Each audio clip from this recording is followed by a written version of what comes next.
La religión de los misterios marcó una línea de pensamiento tan influyente que muchos filósofos quedaron influenciados por su doctrina. El día de hoy hablaremos de los misterios órficos. ¿Quieres saber de qué se trata? Quédate en el siguiente video.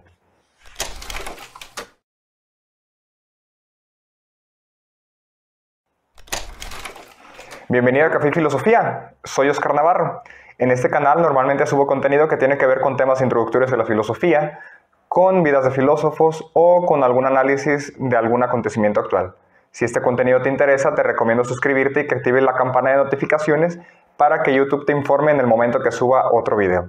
Lo prometido es deuda. Ya te había dicho anteriormente que iba a subir un video explicando de qué trataba la religión de los misterios, mejor conocida como los misterios órficos o la religión de los órficos. Pues bueno, se llegó el día.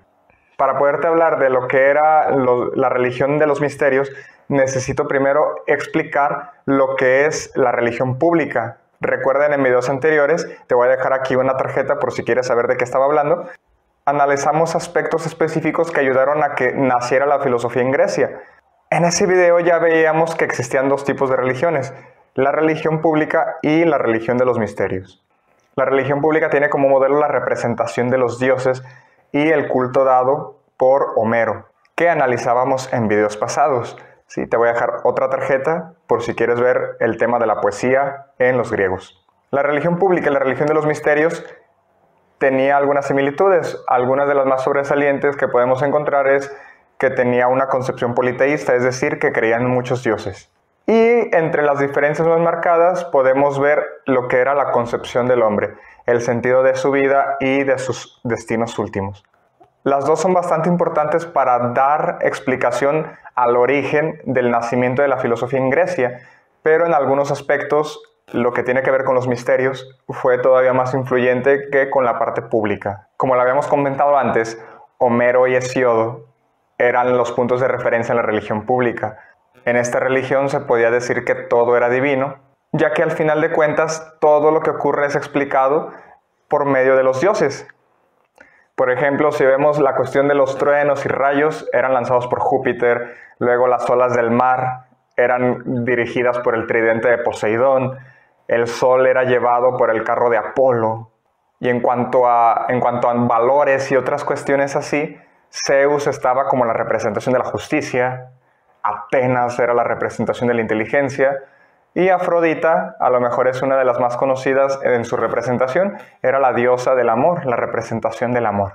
Y así podemos ver cómo la religión pública va a tener un dios para cada cosa que le va a ayudar a explicar los acontecimientos que va viviendo. Si nosotros nos metemos más a fondo en esta mitología griega, vamos a analizar y nos vamos a dar cuenta que son, en pocas palabras, hombres amplificados en cuanto a sus cualidades. Son hombres idealizados.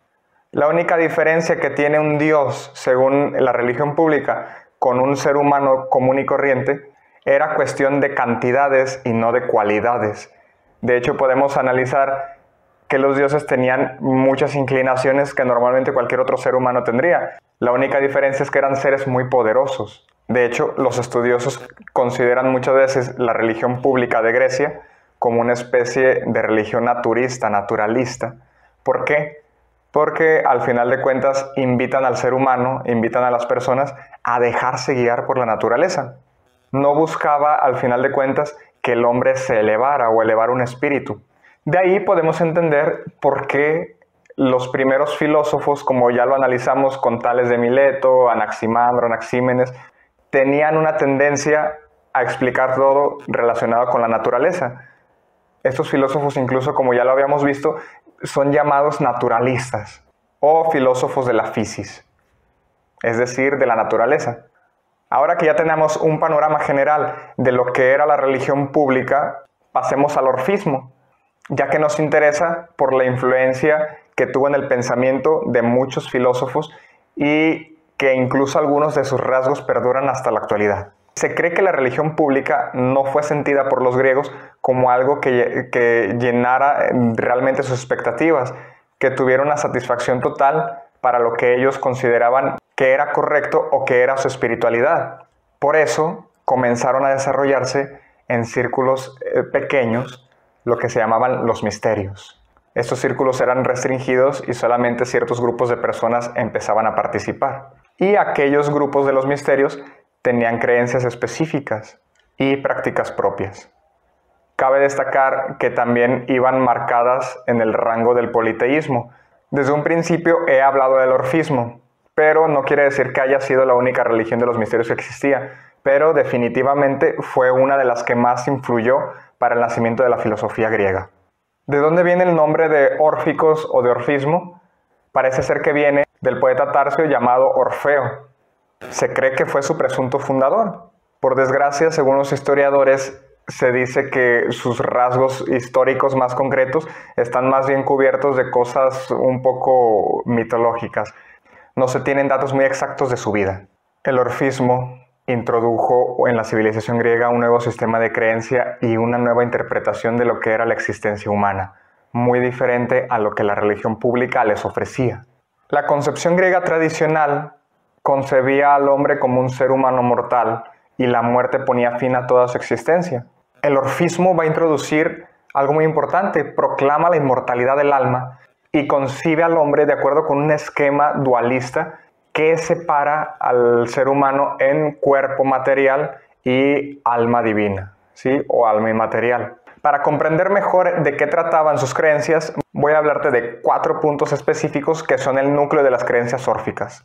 Número 1. En el hombre habita un principio divino llamado daimon, o pudiéramos decir como alma, que ha caído en un cuerpo por causa de una culpa original. Número 2.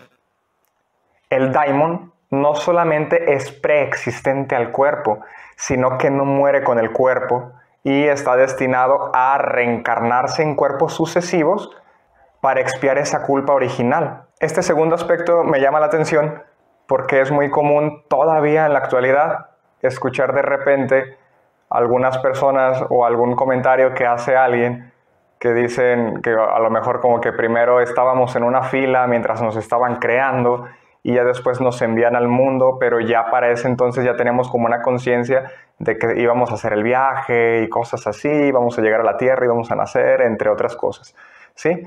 Entonces, esta concepción órfica ha perdurado en la creencia de algunas personas hasta nuestros días. Pasando al punto número 3, la vida de los órficos, con sus ritos y prácticas, para ellos es la única que puede poner fin al ciclo de reencarnaciones y así liberar al alma y al cuerpo. El alma va a estar sufriendo una serie de reencarnaciones, como ya lo estamos viendo, hasta el momento en que tenga una vida virtuosa, hasta el momento que rompa con sus pasiones o con lo que la naturaleza corpórea le está pidiendo para elevar su espíritu. Es la única manera en la que puede salir libre y ya no tener que volver a reencarnar en otro ser humano. Punto número 4, para quien ya se ha purificado, en este caso estamos hablando de los iniciados en los misterios órficos, hay un premio en el más allá. Y también hay castigos para los que no son iniciados. Y en todo caso vendríamos a volver a repetir otra vida. En esto podemos encerrar el núcleo de las creencias órficas. Se han encontrado algunas laminillas órficas en sepulcros de los seguidores de esta secta. Para eso voy a tomar nuevamente el libro de Giovanni Reale para que podamos ver algunas de las frases que él recopiló que se han encontrado en estas laminillas de los sepulcros. La primera dice: alégrate tú que has padecido la pasión. Esto no lo habías padecido hasta ahora. Notemos aquí la reencarnación.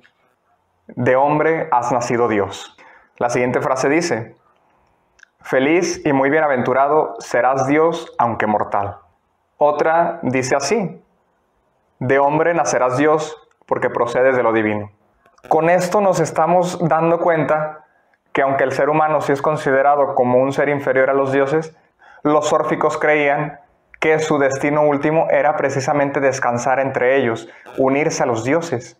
Con todo esto que he mencionado, el orfismo rompe totalmente con la visión naturalista. Con los órficos, el hombre se da cuenta que tiene que romper o reprimir algunas ligaduras del cuerpo y que su fin en esta vida es realmente la purificación del elemento divino, que es el alma, el daimon.